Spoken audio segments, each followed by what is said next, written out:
creating a high profile practice. This is about really obviously raising the profile of the practice using whatever media we can. So whether it's social media, attracting the ICP stands for Ideal Client Profile, or running regular business seminars, webinars, business builder type forums as well. It can be either of these.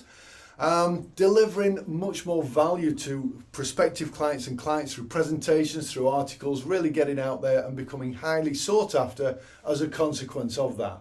Now, the winner of that is Dan Heelan from Heelan Associates. So Dan, if you can switch on your camera now, that would be fantastic. Thank you. I'm going to invite you on.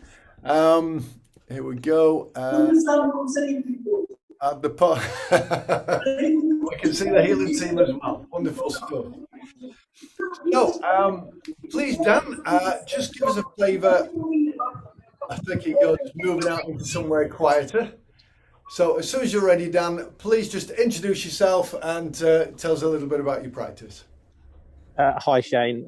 Sorry about the running around. We're at that business show today, so thanks for having me on, squeezing me in. I'm pleased that because we're so high profile, our people were able to talk to your people and get something sorted. So that was all good to see. So yeah, thanks first of all for the award. I don't think I've won anything since probably my attendance award at school or something. So that's always quite nice to do. But and I sort of missed your question as I was walking through the noise. So can you just repeat for me? Just a little bit about yourself and your practice. Just a very brief introduction.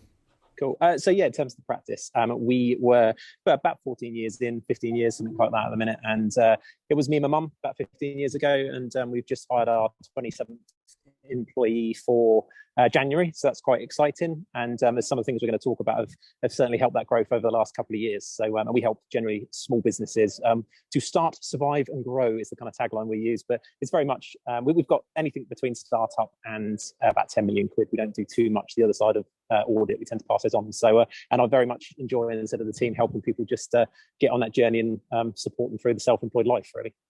Excellent. Thank you very much for that, Dan. So just tell us, obviously you've won the profile award, raising your profile. Just give us a flavour for what the practice was like before you embarked on this mission to do this in that way. I don't want to put words in your mouth, but what were the problems? What were the challenges?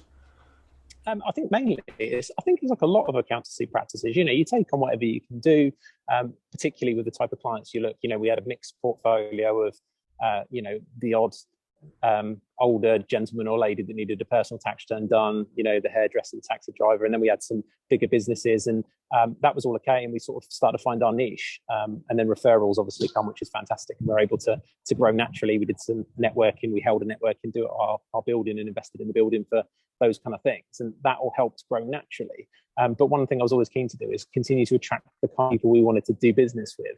And of course, profitability is important. You want to be able to pay all your team around you good money and everything else.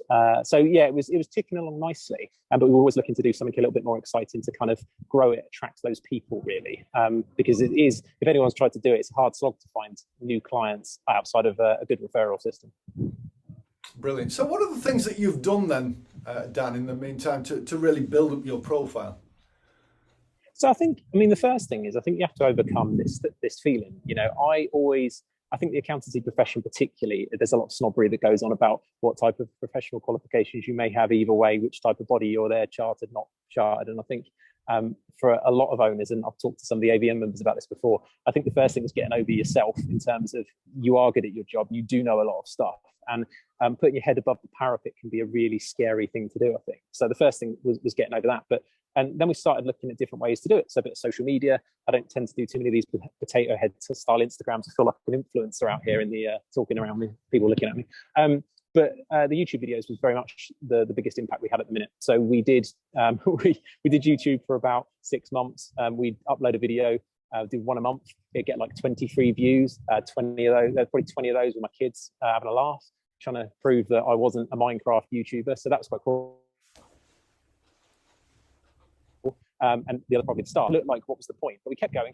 When COVID came along, we then started to put out a few more. And of course, there's a ton of information during COVID to communicate, and that great communicating it. And we've got some traction off the back of that. And then the YouTube channel has grown to just over 10,000 subscribers now. It drives, it basically supports 2 people from a sale. The 2 ladies I showed you actually are our sales team, and it supports their jobs. They get 15 to 25 leads a week, and helps us through the systemization kind of convert those and let us employ more people. So as a result, we've obviously been able to continue to employ people to do the kind of thing we do.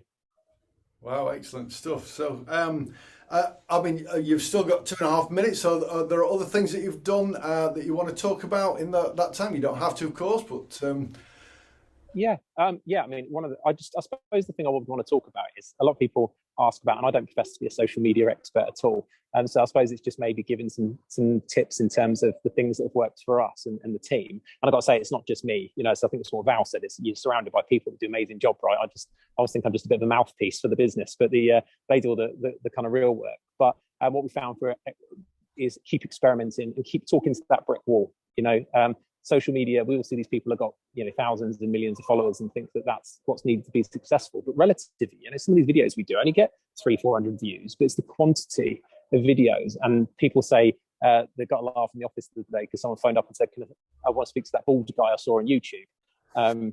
And they will have a laugh. I was like, I don't care. He phoned up because he liked it. And he said, I've been binge watching that guy on YouTube for the last hour and a half, and I thought it would be a good guy to talk to. And okay, they don't generally get to speak to me just because of workload. It's normally one of the team, but it's really good. So I think it's a case of keep going with that. Don't get disheartened by it. And also don't be afraid to put your head above the parapet with it. I think we're all have that imposter syndrome, don't we, of feeling like we're not good enough, or what will people say? Most people just move on with their day. I think if you're posting antagonistic rubbish, then you're probably asking for somebody to come into your comments and do it. But I've seen nothing but love on YouTube with the people that are in there. I honestly thought I'd be reading hate every day, and actually, apart from someone saying I talk too fast, which I 100% do, then it's been nothing but love. So definitely go out and do it. If you're thinking about doing it, go and do it. Don't be put off.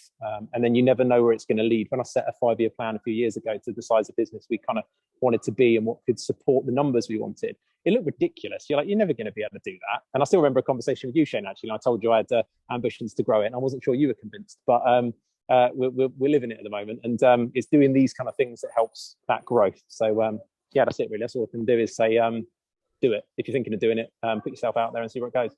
Excellent. So just in the last few seconds, Dan, just tell us, what does achieving this stuff mean for you? What does 25 leads a week, what impact is that on the practice and for you personally?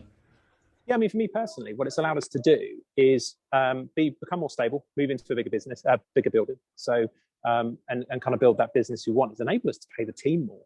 There's nothing cooler, I think, than being able to share that kind of success with other people and have other people around you being successful. But it's also, for the clients, it allows us to provide services at the margins we need to provide really good services. So, you spend your life putting time and effort into this brand, this business, and, I love it. But it's great to see the team loving it as well. So I think monetary, it gives you the leads. I mean, those 15, 25 is about a 20% conversion rate. So, because you get a lot of stuff that just can't afford it, for example, but it makes a massive financial impact. So definitely worth doing.